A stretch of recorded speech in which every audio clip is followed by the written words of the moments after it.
When a jihadist slaughters someone in broad daylight, citing the Qur'an and screaming Allahu Akbar, the point he's trying to make is usually pretty clear.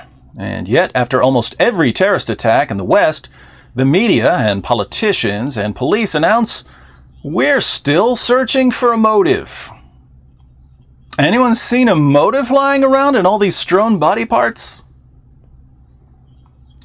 Earlier this week, after two jihadists butchered a British soldier named Lee Rigby on a London street while screaming Allahu Akbar, one of them wanted to make sure his motive couldn't be missed, not even by the media and politicians and police. So he stopped to clarify things for us.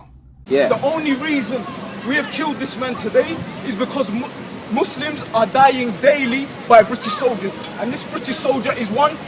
So British soldiers are killing Muslims in Muslim lands. What does this have to do with killing Lee Rigby? We are forced by the Qur'an in Surah At-Tawbah, through many ayahs throughout the Qur'an, that we must fight them as they fight us. An eye for an eye and a tooth for a tooth. That was Michael Adebolajo, a convert to Islam and a former associate of Anjum Chowdhury. He's given us two reasons for killing Rigby. One, British soldiers are killing Muslims, and two, the Quran commands Muslims to fight those who fight them. Now, his first claim is obviously correct. British soldiers are fighting at least some people who believe in Islam.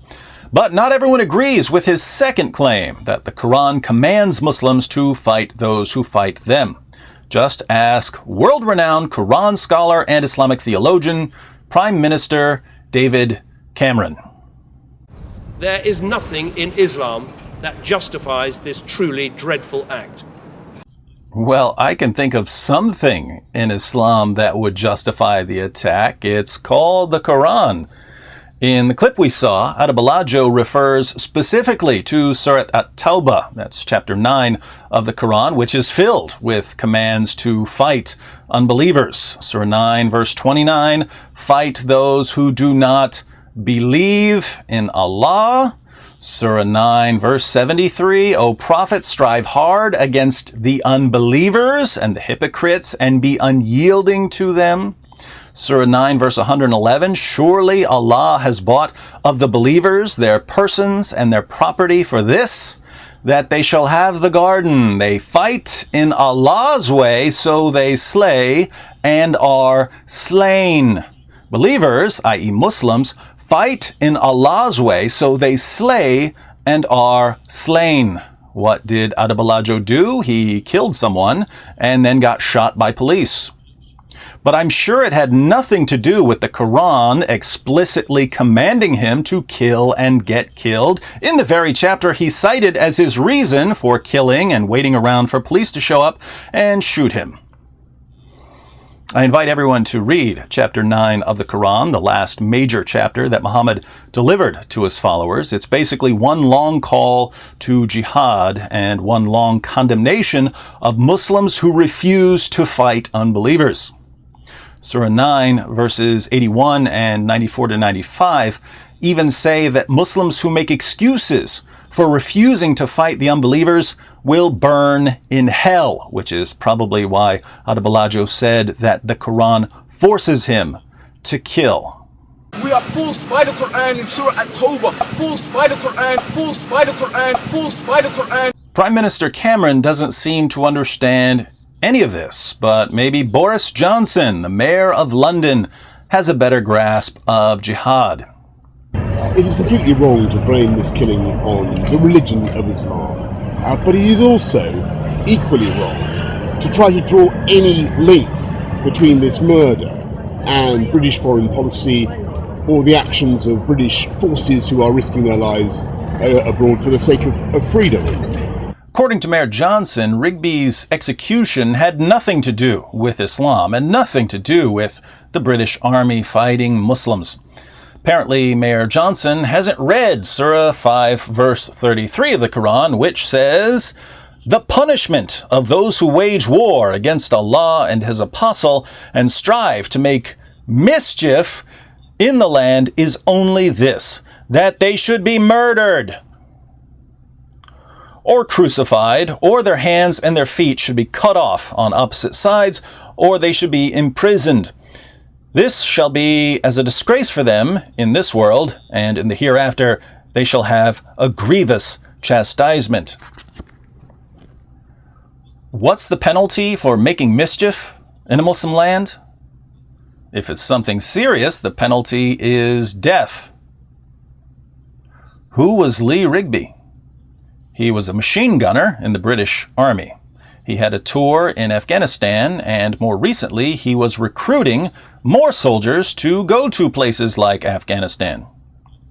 By the way, bringing a non-Muslim military into a Muslim land to interfere in Muslim affairs is the most extreme form of mischief making, according to Islam. The penalty is death. The Quran even tells Muslims how to kill in order to spread fear.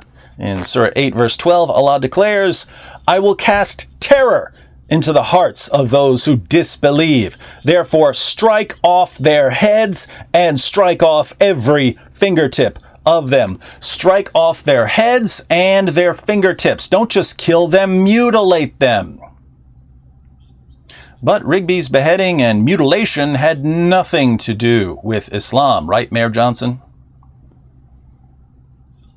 How could this be any simpler? There are only two ingredients in this recipe for terrorism. Take 1 cup of the Quran, add a tablespoon of mischief making, stir together, and wait for the attack. So, Mayor Johnson, saying that the teachings of Islam and British soldiers fighting in Afghanistan have nothing to do with the massacre of Lee Rigby is like saying that flour and sugar had nothing to do with the biscuits you were probably munching on for your afternoon tea while Rigby was being slaughtered like an animal in the city that elected you mayor. The fault lies wholly and exclusively in the warped and deluded mindset of the people who did it. Yeah, you and Mr. Cameron are the authorities on deluded mindsets. Do you guys have any strategy at all for dealing with terrorism in the UK? We will never give in to terror or terrorism in any of its forms. You'll never give in to terror? You already have, Mr. Cameron. The moment you decided to protect an ideology that calls for the annihilation of your civilization and the violent subjugation of your citizens, you gave in to terror. Now, if you want to protect Muslims who had nothing to do with the attack, that's one thing. That is part of your job description, and I'd be happy to help you protect individuals who don't support jihad, Muslim or non-Muslim. But you're protecting an ideology, one that commands its adherents, whether they know it or not, to brutally murder people like Lee Rigby.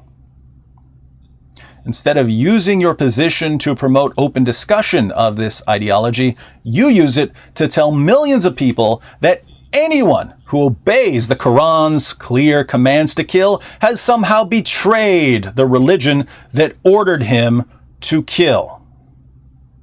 This was not just an attack on Britain and on the British way of life. It was also a betrayal of Islam, a betrayal of Islam, a betrayal of Islam, a betrayal of Islam.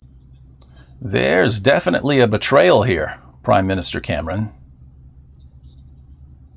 But it's not a betrayal of Islam.